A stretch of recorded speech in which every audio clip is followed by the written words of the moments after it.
नमस्कार दोस्तों, स्वागत करते हैं आप सभी का। दोस्तों, बिहार दरोगा मेंस का प्रैक्टिस आप सभी लोग का डेली बेस पे चला जा रहा है, तो आप सभी लोग वीडियो को शुरू से अंत तक देखा कीजिए, क्योंकि आप सभी लोग का समय अब आ चुका है कि आप सभी लोग अपना तैयारी जो है और बेहतर करें, क्योंकि एग्ज़ाम डेट आप सभी लोग का डिक्लेयर कर दिया गया है।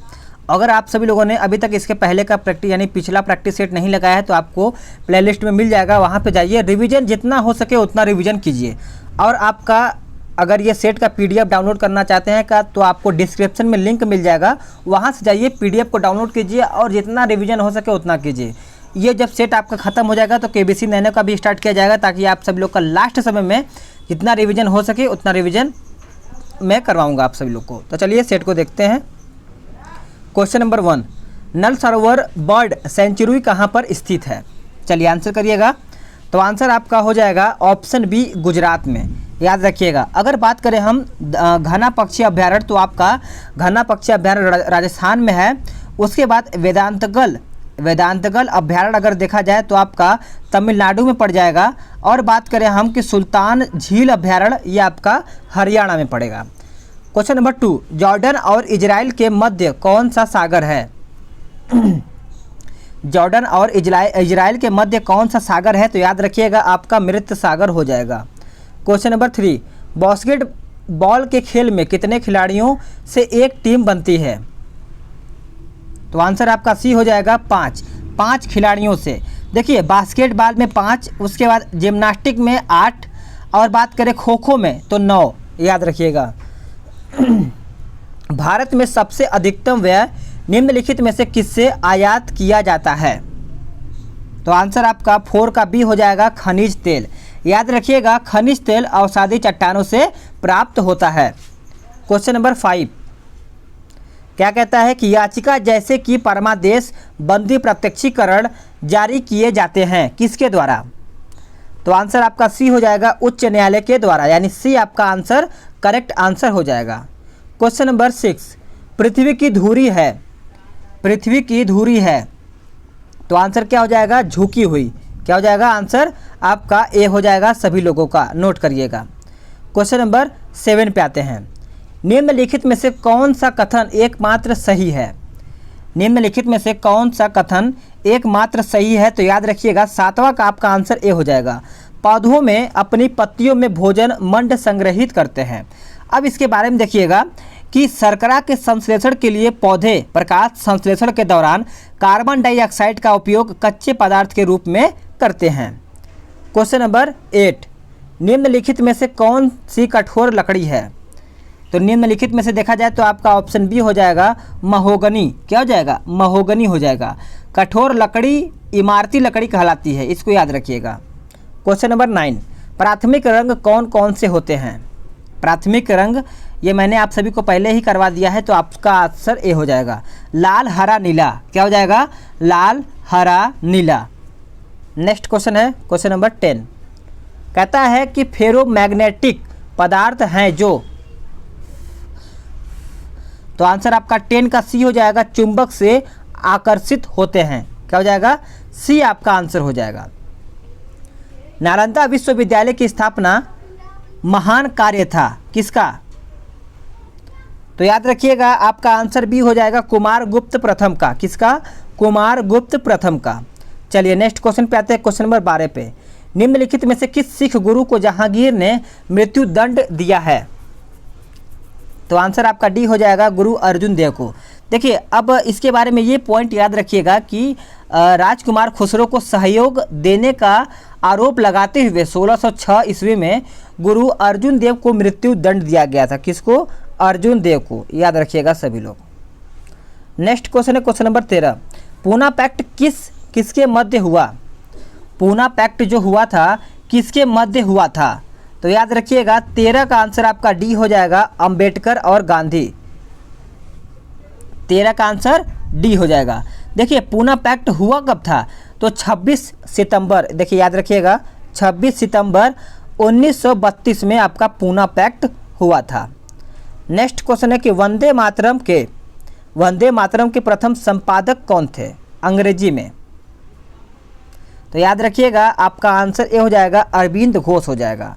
ठीक है, ये आपका कांग्रेस अधिवेशन में वंदे मातरम 1896 ईस्वी में गाया गया था।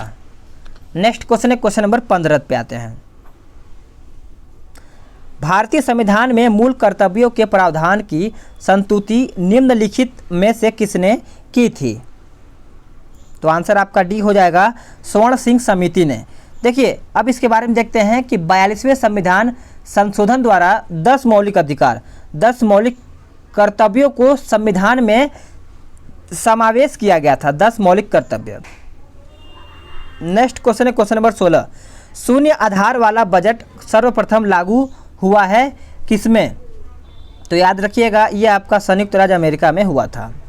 संसार में चाय का मुख्य उत्पादक देश कौन सा है?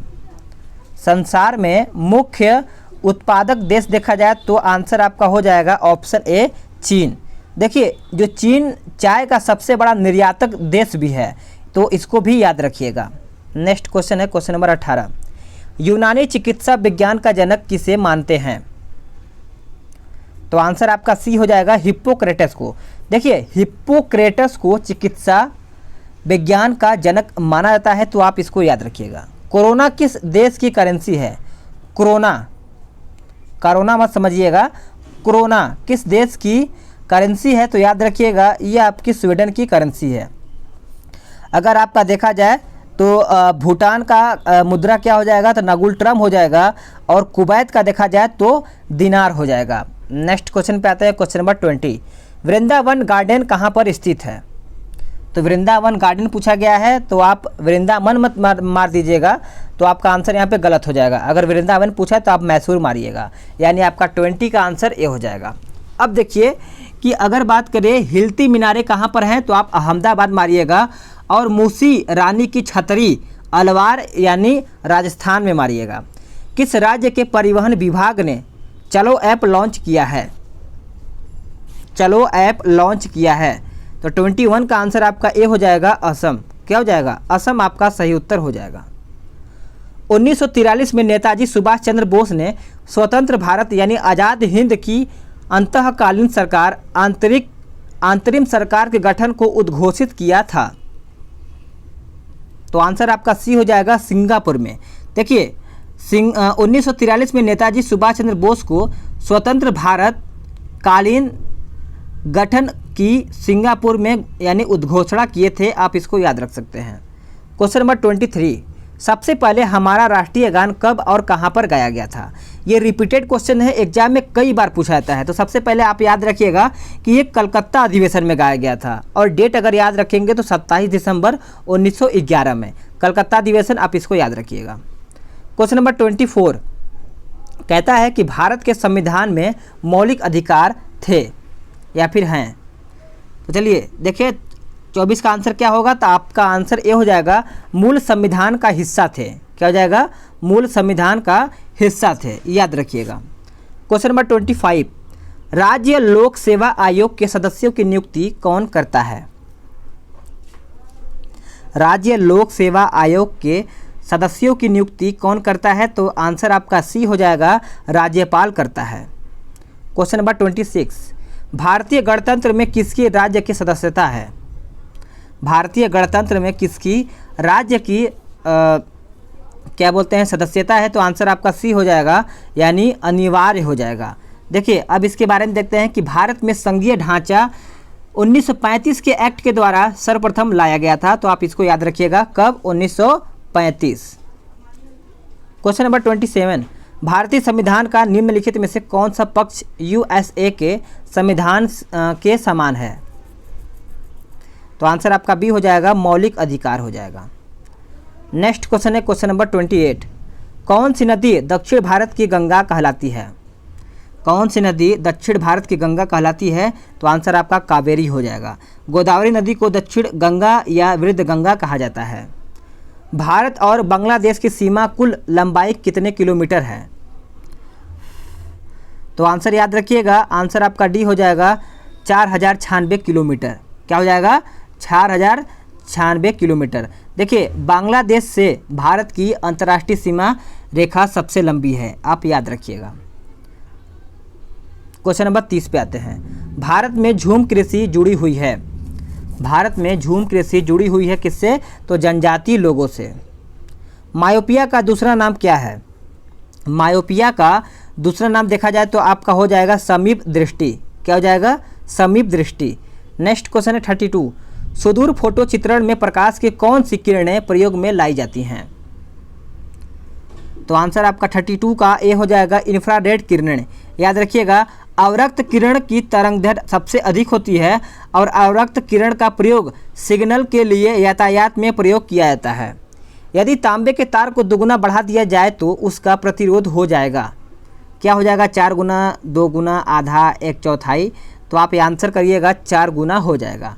देखिए, किसी चालक में विद्युत धारा के प्रभावित होने पर चालक के परमाणुओं तथा अन्य कारकों द्वारा उत्पन्न किए गए व्यवधान को ही हम चालक का प्रतिरोध कहते हैं। प्रतिरोध की मात्रा ओम है, सभी को पता ही होगा। जब कोई दौड़ती हुई कार अचानक रुक जाती है तो यात्री आगे की ओर क्यों झुक जाते हैं? ये तो सभी को पता ही होगा, आपका गति का जड़त्व हो जाएगा। पराध्वनिक विमान डैश नामक एक प्रघाती तरंग पैदा करते हैं। चलिए आंसर करिएगा। तो 35 का आंसर आपका हो जाएगा ऑप्शन डी, ध्वनि बूम हो जाएगा। क्या हो जाएगा? ध्वनि बूम। नेक्स्ट क्वेश्चन, जिन पदार्थों में अनंत विद्युत प्रतिरोध होता है उन्हें कहते हैं क्या? उन्हें क्या कहते हैं? तो आंसर याद रखिएगा, सी हो जाएगा, विद्युत रोधी हो जाएगा। देखिए, अब इसके बारे में ये याद रखिएगा कि प्रकाश को अवरोध के किनारे पर थोड़ा मुड़कर उसकी छाया में प्रवेश करने की घटना को हम क्या कहते हैं? विवर्तन कहते हैं। नेक्स्ट क्वेश्चन है 37। दूरदर्शन चैनल की विशिष्टता है। दूरदर्शन चैनल की विशिष्टता है, तो याद रखिएगा आंसर आपका ए हो जाएगा, प्रेषित संकेत की आवृत्ति। क्या हो जाएगा? प्रेषित संकेत की आवृत्ति। बीबीसी की स्थापना कब हुआ था?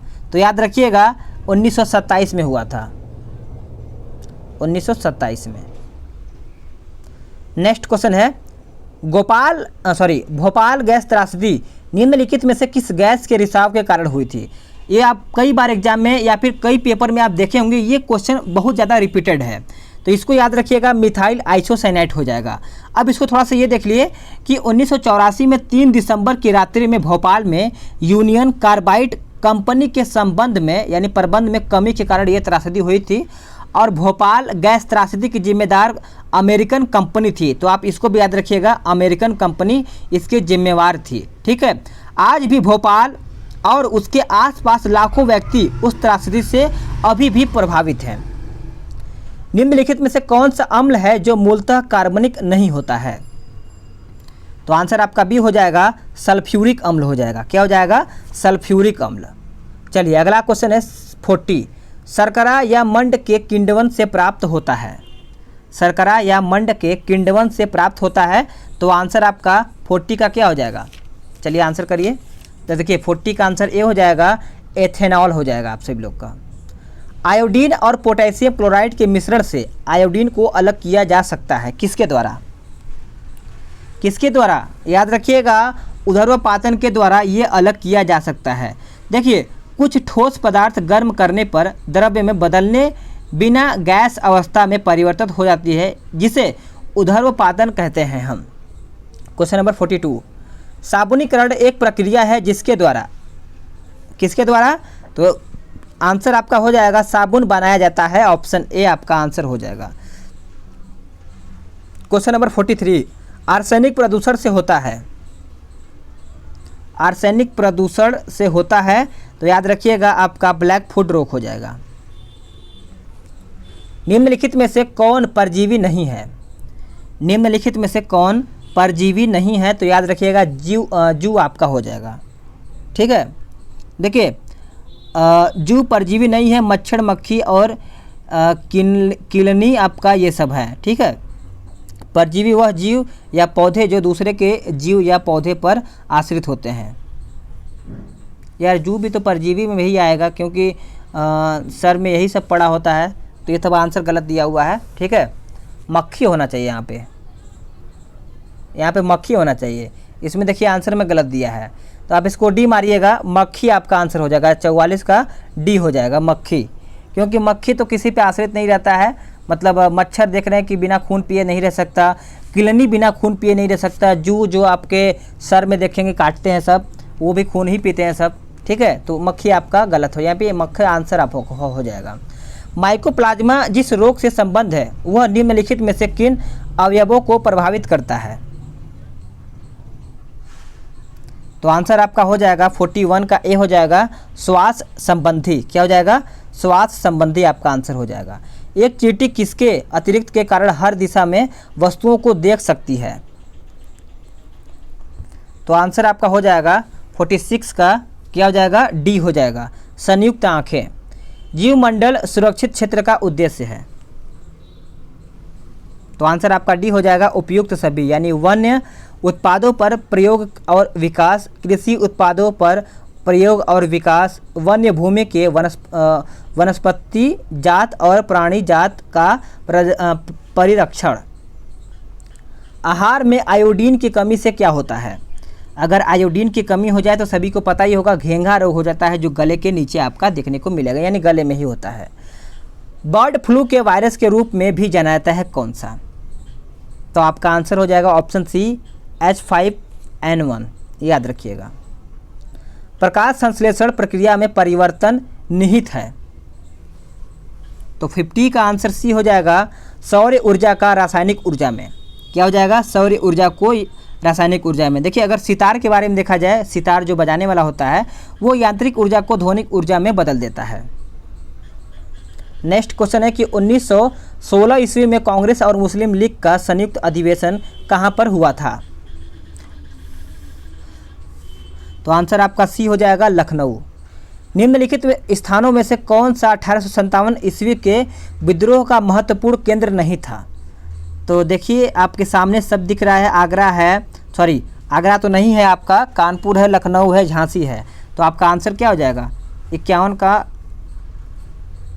सी दिया हुआ है आंसर, सॉरी 52 है ना, मैं भी यार गजब का हूँ। आंसर आपका ये हो जाएगा आगरा, मैंने सही बोला है, ठीक है। देखिए, अगर आगरा की बात देखा जाए तो आगरा 1857 केंद्र के समय महत्वपूर्ण केंद्र नहीं था उस टाइम, क्रांति के समय, याद रखिएगा। क्वेश्चन नंबर 53, निम्नलिखित में से कौन 19वीं शताब्दी के भारत में सामाजिक सुधार आंदोलन का अग्रगामी था? तो आंसर आपका भी हो जाएगा, राजा राम मोहन राय। एलोरा में सुविख्यात कैलाश मंदिर का निर्माण किस राष्ट्रकूट शासक ने करवाया था? तो 54 का आंसर तो सभी को क्लियर ही होगा, आपका हो जाएगा ऑप्शन सी, कृष्ण प्रथम ने। देखिए, दंती दुर्ग ने 753 में राष्ट्रकूट वंश की स्थापना की थी, 753 में, याद रखिएगा। गुप्त शासक गुप्त युग का प्रवर्तक कौन थे? चलिए यही बता दीजिए, गुप्त युग के प्रवर्तक कौन थे? तो देखिए, आंसर आपका भी हो जाएगा श्रीगुप्त, याद रखिएगा, श्रीगुप्त आपका आंसर हो जाएगा। लोधी वंश का अंतिम शासक कौन था? लोधी वंश का अंतिम शासक कौन था? तो याद रखिएगा, आपका इब्राहिम लोधी हो जाएगा। अगर ये बात करें कि लोधी वंश का संस्थापक कौन था, तो बहलोद लोधी, आप इसको याद रखिएगा। और इसका समय कब से कब तक था? तो याद रखिएगा 1400, एक बार फिर से देखते हैं, 1451 से 1489 तक था इसका। लोधी वंश का अंतिम शासक कौन था? तो इब्राहिम लोधी, ये तो सभी को पता ही होगा। विजयनगर साम्राज्य का प्रथम शासक कौन था जिसने पुर्तगालियों के साथ संधि की? तो आंसर आपका कृष्णदेव राय हो जाएगा। कृष्णदेव राय के दरबार में अष्टदिग्गज रहते थे, आप इसको याद रखिएगा। आगरा नगर की स्थापना निम्नलिखित में से किसके द्वारा की गई? तो याद रखिएगा 58 का डी हो जाएगा, सिकंदर लोधी हो जाएगा। हर्षचरित निम्नलिखित में से किसके द्वारा लिखी गई थी? हर्षचरित्र के बारे में पूछा गया है। तो देखिए, आपका आंसर हो जाएगा ऑप्शन बी, बाणभट्ट के द्वारा लिखा गया था। देखिए, प्राचीनतम भारत की महाकाव्य वाल्मीकि ऋषि द्वारा रचित यानी रामायण को माना जाता है, ठीक है, आप इसको याद रखिएगा। कोलंबस ने 1992 में किस स्थान की खोज की थी? ये तो सभी को पता ही होगा, कोलंबस ने क्या खोज किया था और कब किया था? तो 1492 में। देखिए, आपका अमेरिका हो जाएगा, यानी बी आपका आंसर हो जाएगा। यूरोप में चांदी का आयात मुख्य रूप से कहां से होता था? तो आंसर आपका हो जाएगा 61 का ऑप्शन सी, मैक्सिको से। किससे? मैक्सिको से। क्वेश्चन नंबर 62, दिन ए इलाही एक नया धर्म निम्नलिखित में से किसके द्वारा शुरू किया गया था? किसके द्वारा शुरू किया गया था? देखिए आपका 62 का आंसर हो जाएगा क्या? याद रखिएगा, सी हो जाएगा, अकबर के द्वारा। अनिवासी भारतीय दिवस अंकित किया जाता है किस तारीख को? तो आंसर आपका ये हो जाएगा 9 जनवरी को। म्यांमार की राजधानी कौन सी है? म्यांमार की राजधानी कौन सी है? तो याद रखिएगा सभी लोग, ऑप्शन बी हो जाएगा, ने-पाइताव हो जाएगा। देखिए अब इसके बारे में देखते हैं कि मांडले जेल म्यांमार में प्रसिद्ध है। मांडले जेल को याद रखिएगा, जहां बाल गंगाधर तिलक ने 6 वर्ष बिताए थे। ठीक है। WTO का मुख्यालय कहां पर है? WTO का मुख्यालय देखा जाए तो आपका हो जाएगा जेनेवा में। अगर आपका गेट का स्थापना पूछ दिया जाए तो आप क्या कर मारेंगे? 1947। गेट का अगर स्थापना पूछा जाए तो। करगम कहाँ का लोक नृत्य है? करगम कहाँ का लोक नृत्य है? तो याद रखिएगा आपका कर्नाटक हो जाएगा। देखिए अगर बात करें कर्नाटक के तो कौन कौन से हैं? तो यक्षगान, कुनिता, करगा, लाम्बी, वीरगासे, ये सब आपका कर्नाटक का लोक नृत्य है। द्रोणाचार्य पुरस्कार दिए जाते हैं किसको? द्रोणाचार्य पुरस्कार किसको दिए जाते हैं? तो खेल के मैदान में उत्कृष्ट प्रशिक्षकों को, यानी आपका आंसर डी हो जाएगा। अगर आपसे ये प्रश्न पूछा जाए कि द्रोणाचार्य पुरस्कार कब से शुरुआत किया गया है? तो 1985 से। कब से? 1985 से। ठीक है, ये खेल के क्षेत्र में दिया जाता है। किस दिन को देखते हैं इसका, किस दिन को अंतर्राष्ट्रीय अहिंसा दिवस के रूप में मनाया जाता है? चलिए आंसर करिए। तो 68 का आंसर सी हो जाएगा, 2 अक्टूबर के रूप में। कुछ बहुकोशिकीय सजीव में जैसे राइजोपस, मशरूम और कुछ जीवाणु एस्परजिलस आदि प्रजनन इस प्रकार से होता है, यानी किस प्रकार से होता है? देखिए इसका आंसर आपका जीवाणु के द्वारा हो जाएगा। क्या हो जाएगा? ऑप्शन ए हो जाएगा। सुंडा जल संधि 2 द्वीपों के बीच स्थित है, उनमें से एक जावा है, दूसरा द्वीप कौन सा है? दूसरा द्वीप कौन सा है? तो 70 का आंसर आपका ये हो जाएगा, सुमात्रा। ये आपका आंसर हो जाएगा सभी लोगों का। उस अमेरिकी नागरिक आंदोलन कार्यकर्ता का नाम क्या है जिन्होंने प्रसिद्ध भाषण आई हैव ए ड्रीम दिया है? तो 71 का आंसर बी हो जाएगा, मार्टिन लूथर किंग जूनियर। क्या हो जाएगा? बी आपका आंसर हो जाएगा सभी लोगों का। अब ये पॉइंट याद रखिएगा कि Martin Luther king junior America में नस्ल भेदभाव का तीव्र विरोधी था। आप इसको याद रखिएगा। यह गांधीवादी विचारधारा से बहुत प्रभावित था। एक तत्व का इलेक्ट्रॉनिक विन्यास 287 है, तो इसका संयोजकता क्या होगा? तो आंसर आपका डी हो जाएगा, 1 हो जाएगा। क्या हो जाएगा? 1। डैश के कारण जड़ तथा तने के घेरे में वृद्धि होती है, किसके कारण? तो आंसर आपका हो जाएगा पाश्चर्य विभज्योतक के कारण। अब आते हैं 74 पे कि दृढ़ ऊतक से बना होता है क्या? तो आंसर आपका हो जाएगा ऑप्शन बी, निर्जीव कोशिका। क्या हो जाएगा? निर्जीव कोशिका। देखिए दृढ़ ऊतक उस ऊतक की सेलोमृत्यु लंबी, संकरी तथा दोनों सिरों के नुकीली होती है। इनमें जीवद्रव्य नहीं होता है। प्रशांति सिंह निम्नलिखित में से किस खेल से संबंधित हैं? तो आंसर आपका बी हो जाएगा, बास्केटबॉल से। किससे? बास्केटबॉल से। क्वेश्चन नंबर 76, ब्लैक रॉक रेगिस्तान कहाँ पर स्थित है? ब्लैक रॉक, तो याद रखिएगा आंसर आपका सी हो जाएगा, यूनाइटेड स्टेट। ब्राज़ील का सबसे बड़ा शहर कौन सा है? ब्राज़ील का सबसे बड़ा शहर कौन सा है? तो आपका साओ पाउलो हो जाएगा। डी आपका आंसर हो जाएगा। किस प्रकार के ऊतक में एक समान कार्य करने वाली विभिन्न प्रकार की कोशिकाएं होती हैं? विभिन्न प्रकार की कोशिकाएं होती हैं, तो याद रखिएगा आपका जटिल ऊतक हो जाएगा, यानी ए आपका आंसर हो जाएगा क्वेश्चन नंबर 78 का। क्वेश्चन नंबर 79, स्पाइरोगाइरा और प्लैनिरा में डैश होता है।